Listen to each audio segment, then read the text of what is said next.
You know, I'm acutely aware sometimes that a lot of you beautiful people who subscribe to me did so because I covered a hard-hitting, relevant social topic, destroying misinformation with the power of science. And Berserk is just a manga I really love. One of these things is not like the other, I know. But even though this may seem like a frivolous diversion that gives me a chance to nerd out on the internet whilst buying time to research the next big topical video, it's that. That's exactly what it is. But who said we can't learn and have fun at the same time?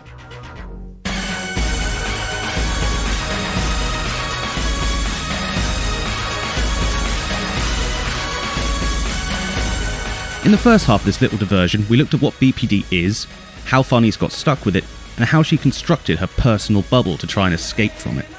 In the second half, we follow that story down a long, confusing road to recovery, analyse what that means, and the events of both Farnese's life and our own that can push us to improve and overcome our weaknesses once and for all. Kentaro Miura's use of metaphor and layering of small details is masterful when creating Farnese. Without a keen eye and some experience, you wouldn't really have noticed her patterns of behaviour as anything different from a standard religious nut, albeit a very well written one. Unlike the normal religious zealot trope who has dark desires that are expressed simply and hand-waved away, Farnese's darkness is fully fleshed out, and it's something we see her struggling with and facing. And oh yeah, face it, she does.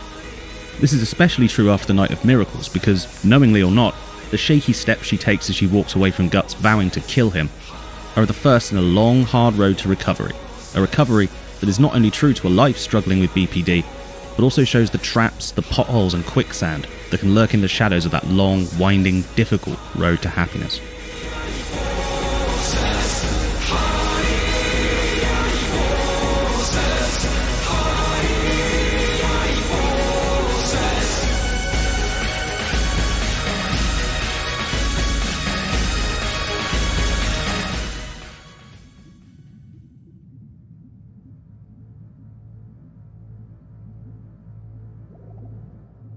As any AA sponsor will tell you, relapse is a part of recovery. This is especially true early on in the process when you have no idea which situations to avoid and which methods just don't work. Relapsing, of course, is exactly what Farnese does after the Night of Miracles. After letting Guts slip through her fingers, Farnese is punished by the Holy See, dressed down and blamed personally for her failure to capture him. Farnese argues back, but the Council of the Faceless Authority silences her and shames her for losing so many men to Guts' blade. They also take pains to remind her in a very patriarchal way that her role, her title, are entirely ceremonial. They mean nothing, but she is expected to do it anyway. Hurting, but desperate to regain a feeling of control and stability in her life after the recent events, Farnese accepts the Council's orders and is sent to escort an important priest to the Tower of Conviction, a safe haven for refugees driven out of their homes and villages by the latest plague. The priest in question is well known as strict, devout, and aggressively dogmatic, a standard bearer for all the values of the Holy See and one of their most beloved servants, Father Mozgus.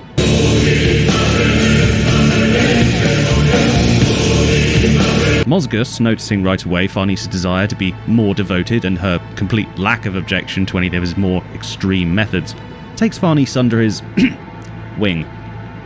And the two of them spend a lot of time together discussing the importance of their faith and the morality of what they do.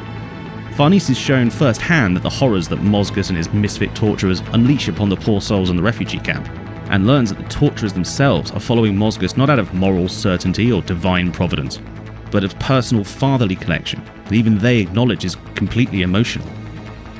Farnese sees in Mozgus the epitome of the faith in action, the best her old systems of self-control have to offer, and what she sees is violent, cruel, unfair, and reeking of hypocrisy and selfish amorality. Even the small acts of good that Mozgus does in between beating people to death and breaking them on wheels proves to fail horribly. He took pity on the men society had cast out as monsters, only to make them into monsters himself. He took a baby from its mother's arms to give it food, but tortured her so badly that she lost her mind and didn't even notice her child was dead. Even when the system works, it hurts people. It happens gradually, but little by little, Farnese begins to question if what they're doing is right. Seeing the people starve, she wonders why her rich kid knights eat their fill every day. Seeing the extremes of the torture, she tries to look away, only to be ordered to stare straight into the abyss, proudly. Gently and somewhat fearfully, Farnese even puts it straight to Mozgus. Father, do you think that all we're doing is sowing fear and impoverishing spirits? The story he tells in reply, of a man dying with dignity because God demands that he reject help, is unsatisfying to say the least. You can even see the face she makes expecting him to go on, but nope, the man just died. Off you go, child, and spread the joy of God.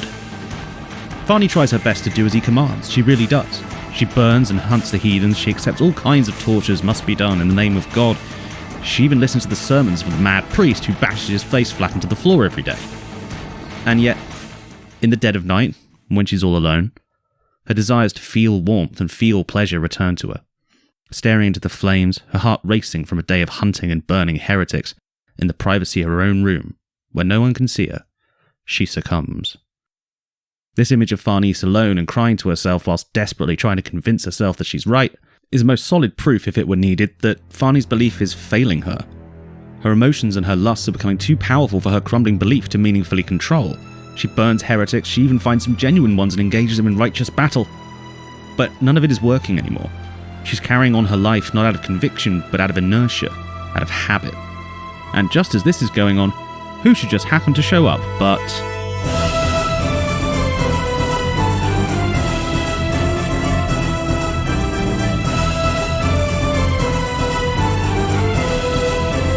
When Guts enters the picture, Farnese and her men immediately try to capture him, multiple times, but failing horribly. Unbeknownst to her, this is not the same Guts that she met before. Not only is he rested and impossible to beat in a fight, even for Serpico, he has a goal now, a purpose beyond killing demons for his own revenge. He's looking for Casca. That means all bets are officially off. By the bizarre twistings of causality, however, the Holy Iron Chain Knights, which I just realised can be shortened to Hicks, manage to get their hands on Casca, and Mozgus delights the possibility of destroying her as a witch.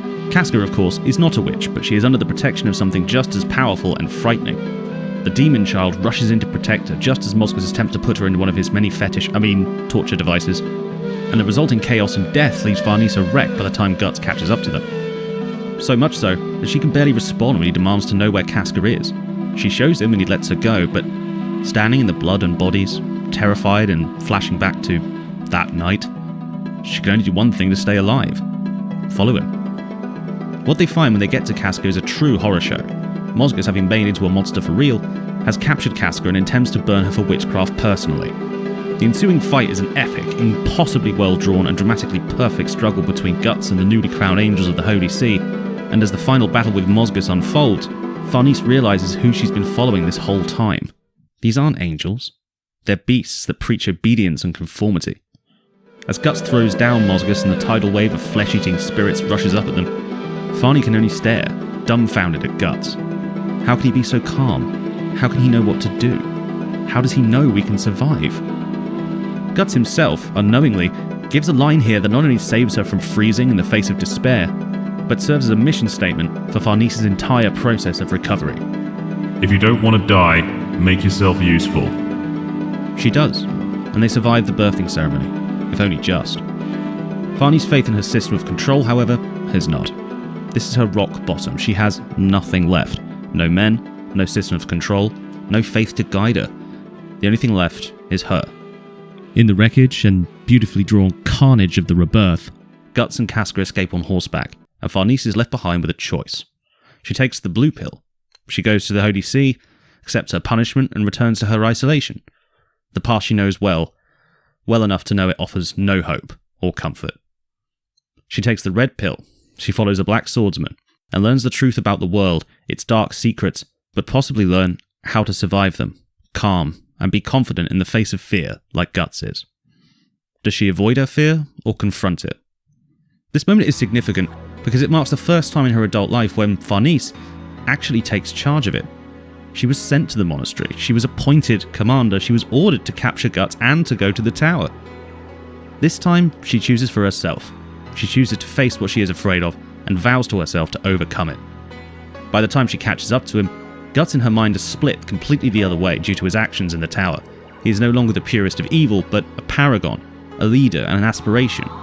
She sees him as a way to beat her anxiety, her fear and her self-doubt, and is committed to following his lead whatever it takes.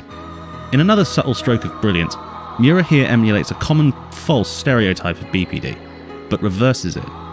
In the public mind, cutting off your hair is a sign of a celebrity breakdown or characters at their lowest emotionally, when in reality it's a lot more complex. Here, Farnese cuts off her hair, not to show that she is in crisis, but to show a commitment to changing herself, an external change to mark the desire for an internal change, just the way a real person with BPD sometimes does. Guts reluctantly accepts her, but tells her bluntly that he's not her therapist. He isn't salvation, he isn't a hero, he's just Guts. Idolizing him will not be the answer to her problems. He's right about that. Attaching yourself blindly to hero figures, however powerful it may feel, is not the road to recovery. What neither of them know is the person who will put her on the right track is right behind that tree.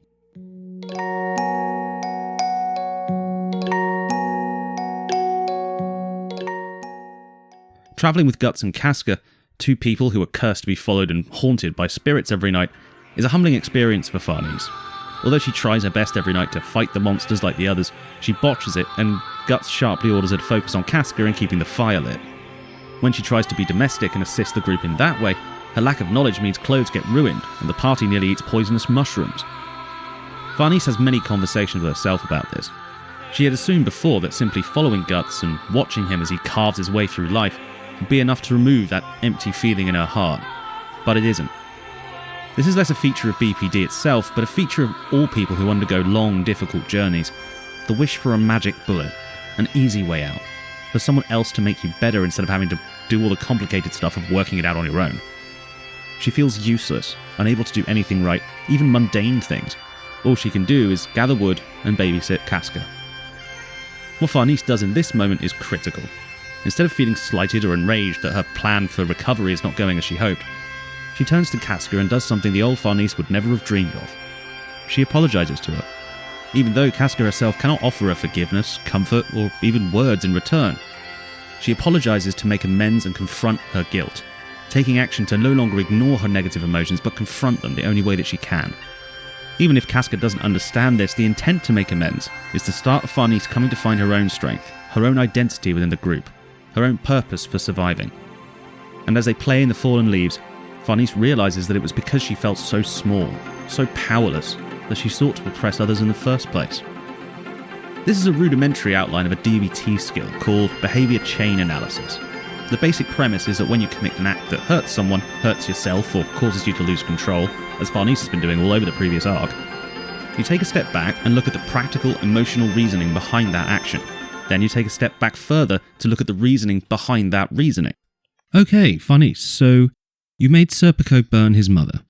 What happened just before that? He said mother, and the crowd started whispering. How were you feeling in your body at the time? I was shaking, and my eyes felt hot and watery. Where were you emotionally at that time? I was angry and scared. What thoughts went through your mind before you told him to throw the torch? I thought he was going to turn on me. I thought I had to test his loyalty. What made you think he would turn on you? Because everyone does. This is a rough idea of what a behavior chain analysis with Farnese might sound like if conducted between two people. The point of a BCA, however, is not just to provide deeper understanding for the therapist, but to encourage this manner of problem solving in the person themselves, to encourage them to look at the story of their life and look for clues as to why they act and react the way they do. Someone with BPD can easily jump off this track if they're not used to it, slipping sideways into emotionally charged assumptions about other people or the world itself. This person did X to me because they hate me, obviously. This happened to me because the world is unfair and it hates me, obviously. Farnese has done this many times before in the past, but not here. She accepts that her feelings of smallness and uselessness were what drove her to commit violence in the first place, and endeavours not to let it happen again. The story hammers this home a moment later. In an impulsive attempt to be useful and find food, Farnese loses Casca in the woods and spends the night hurriedly searching for her, becoming lost in the dark and eventually cowering inside a tree until daybreak. After being found and realising Casca wandered back alone anyway, she reflects on this, thinking herself a burden, an albatross around the neck of the group. Serpico rather hurriedly encourages this sentiment and asks if she wants to go back to the Holy City almost immediately, here acting as the little voice inside our heads that always begs us to give up. But Farnese does not. She knows that going back is to confirm the negative thoughts she keeps having about herself and to succumb again to being small. However powerless she feels here, she confesses that at least now she is seeing herself clearly, and that honesty with yourself is always preferable to comforting delusions. This is a big step. By being honest with herself here, she learns from her failure to care for Casca, learns about herself, and learns that she can in fact take responsibility, without suffering anything more than a stern look from Guts. The old Farnese had authority, power, control, but what she never felt was responsibility. She never panicked over losing her men, only failing her assignments and getting punished by God, or rather the Holy See. The difference is that authority can be given, but responsibility has to be taken. The most powerful bond of Farnese's life begins here, and this bond is what drives her actions and decisions for the rest of the arc. Casca, helpless and unable to even speak, does what she did for Guts all those years ago, and what Serpico freely admits he could not and did not think to try with Farnese. Casca is vulnerable with her, and without judgment, lets her close. Simply by playing with her in the woods, Casca prompts Farnese to make amends, to try and understand her past actions and take responsibility for her actions going forward, even vowing to keep going after failing in so many ways. There is a tendency sometimes in people with BPD to relapse into old coping strategies, like Farnese did in the woods, cowering under cover and giving in to her fear. These relapses, like any relapses, can cause your motivation to improve yourself to collapse entirely. I call it the, well, it's ruined now, effect. Farnese, through honest self-reflection and accepting responsibility, does not lose her motivation. In fact, from here it grows stronger and stronger. As the story progresses, we see Casca becoming closer and closer to Farnese in every panel, and Farnese takes more and more joy in the responsibility she chose to take upon herself. It happens slowly in little moments, but by the time our party leaves Flora's mansion for the first time, caring for Casca has become a stable routine, and being the one that she trusts most has become an important and emotional aspect to her new identity. Slowly but surely, she finds her place in the group, a purpose. She has chosen to make herself useful, and she has. This is all background details and hints though. Farnese has not given up yet, but has she really changed? Can she yet overcome her fear, her anxiety, her feeling of uselessness? Is her new identity something she cares about, enough to overcome the toxicity of her old one?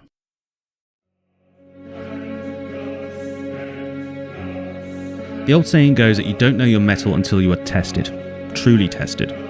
And the chaos of physical violence is one of the truest tests that there is. Upon their arrival at the small village of Enoch, the party is rejected out of hand by the village priest, but the crew elect to help anyway, when the village is suddenly raided by trolls.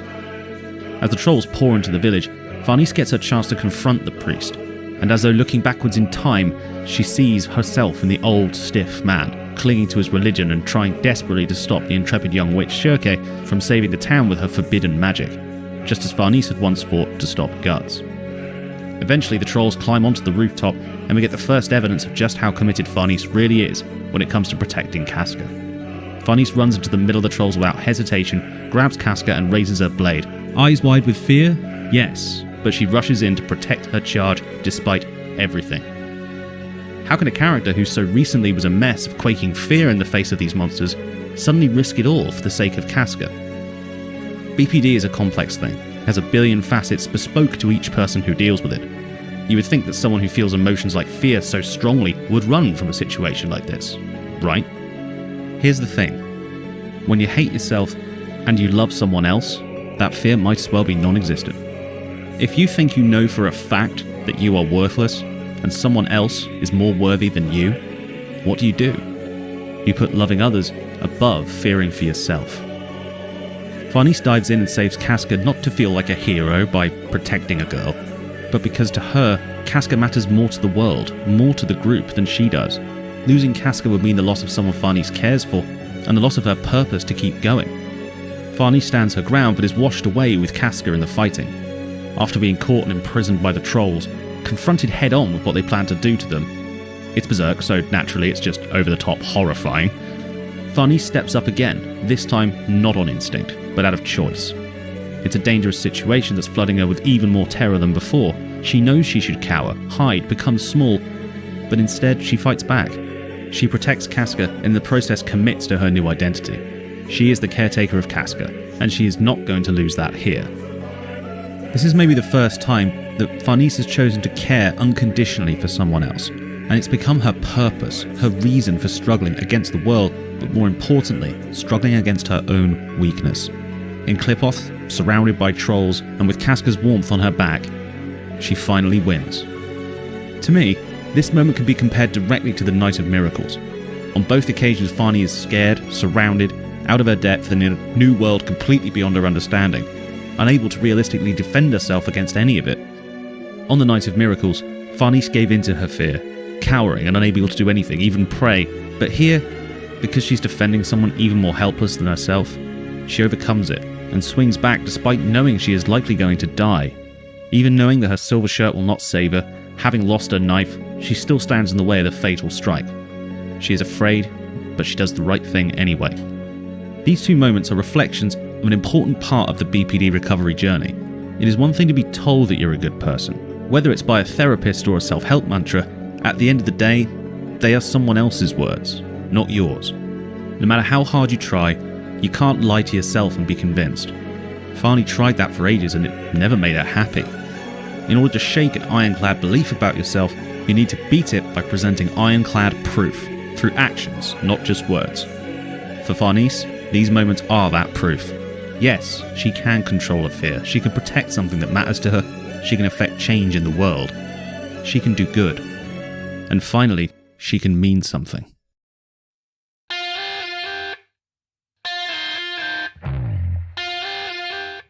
So, armed with the ability to self-reflect and proof that indeed she has changed and become stronger, what does Farnese do with her new, secure self? What do we do with our new, secure selves? The answer seems easy. Whatever we want, right? What Farnese wants, it seems, is to keep going, to walk alongside Guts, and throw whatever effort she can behind his newfound goal of healing Casca. She wants to learn magic from Shirkei to understand the world even more. She isn't just eager, she's passionate about it. Finally, not only has she a way out, but a way forward. She wants to commit to this, and for a little while, we see Farnese as she wants to be. Confident, secure. But in Berserk, good things never last. Arriving in Vertanis and in need of a ship to travel on, Farnese faces something even more terrible than the trolls and Clip-Off. A force more powerful than the God Hand, a force bigger than nature and more harrowing than the unnatural. Her father. The most terrifying thing for any survivor of abuse, especially those with BPD, is having to face your abuser. It's an odd sensation. It's like an invisible hand reaching up your spine, grabbing your brain from the inside. All of a sudden, all those habits, those rote patterns of self-defense, of submission and giving up to this specific person, slip over you like a bodysuit and they twist you against their will. In this moment, all of Farnese's hard work and self-discovery seems to mean nothing. She might as well be a little girl again. All she can do is meekly agree with her father's demands and watch as he walks away, completely neglecting what she came here for. This is a thing that most people who've been abused by someone close to them can relate to. That impotent internal back and forth that comes with confronting them again. Confronting someone you thought you were past, you were sure you'd gotten over it, but you're still afraid of them. She feels useless, she feels she can't help her friends, she feels like she can never go against her family. She feels as though it's all a dream, a childhood fantasy to actually belong somewhere. Farnese quickly becomes paralysed. Her sense of uselessness leads to her being swept up in an arranged marriage, a future she'd rebelled against years before, just so she can get a ship. Wrapped up in that feeling of being useless, Farnese sacrifices herself, her future, just to be useful to her friends one more time. This may not seem at first glance like it has much to do with BPD, but let me explain. In the years I worked on wards, meeting a lot of people who struggle with BPD, I saw something beautiful in how they related to each other. They could be the most supportive friends you could ever want. They would always be there to talk to you, even if staff specifically asked them not to get involved. Sometimes it was honestly wonderful to see. The tragedy, of course, was that after helping everyone else in the ward with their problems, the people in question would have no energy or will to confront their own. They saw the pain of their friends as more important than helping themselves, often to their detriment. Meeting her father and brother and getting immediately swept up in a marriage plot, just after Farnese took such strides in caring for Casca, finding her strength and learning to desire her own power, to me, served to hold a mirror up to all the lessons she's learned.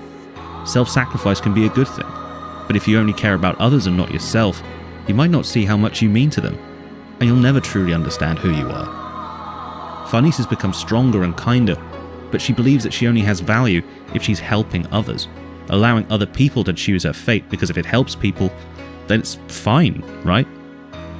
But right as her idiot brother Magnifico is about to exact his plans for her, the reality of the world comes back with a vengeance.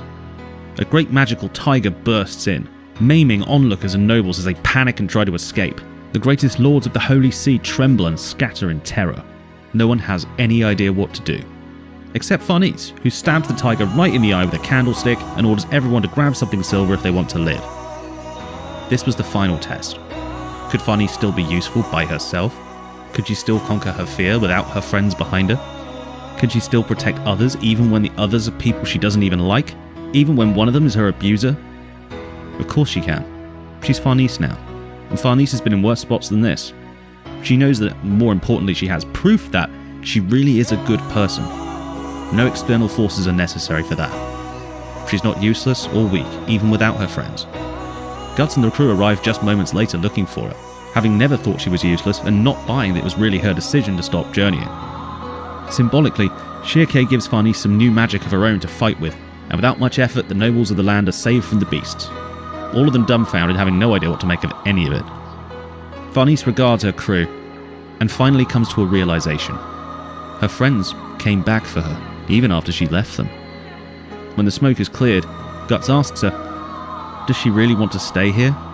And her response is, no, I just wanted to visit for a while. After all this time and all those struggles, Farnese is finally sure both of who she is and what she wants. And finally she feels complete.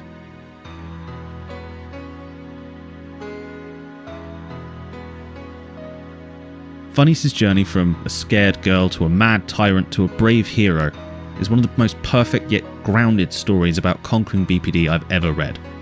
It captures the highs, the lows, the grinding self-loathing, and the euphoric freedom when you finally, despite the pain, find out who you really are and become stronger for it. The burning question for all of us is how? How did she do it? She gave up her old way of thinking and became open-minded. She took responsibility and learned how to care for those around her. She was tested by the events of her life and found the proof that she could be a good person. She embraced her new role and found herself to be powerful even in times of dire crisis. She discovered people she could trust not to abandon her, even if she pushed them away. But I think the best way to sum it up, though, is a conversation she has with her absentee mother in the garden of her palace. Sometimes those who are the most familiar with pain can come to be kinder than anyone else. Farnese confronts her pain, becomes familiar with it, and uses it to become kinder than anyone else in the story. That kindness, both to others and to herself, gives back the agency that was taken from her, helps her find friends that she loves and trusts. It even empowers her to heal the trauma of others down the road, playing a key role in the healing of Casca's mind. Farnese's story is, of course, just that, a story. Can her experiences really be compared to ours in cold, boring reality? Not entirely. Not perfectly, and certainly not literally. Each of our stories is different, both in fiction and reality.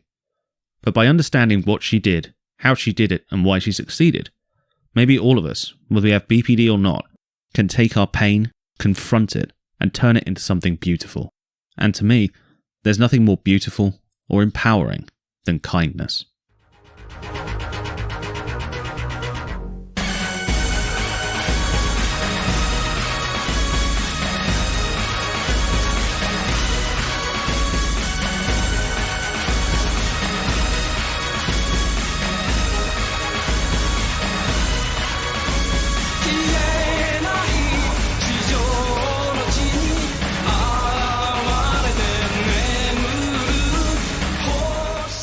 Well, hello there. It's been a while since I've done one of these, but I wanted to say a massive thank you to everybody for liking and subscribing.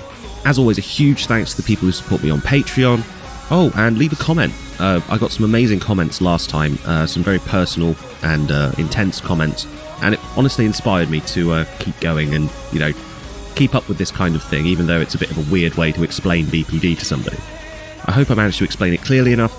And let me know in the comments down below how well you think it works, because I'm not sure. I'll never know until these videos go out. So as always, your feedback is greatly appreciated, and I look forward to doing more interesting videos for you in the future.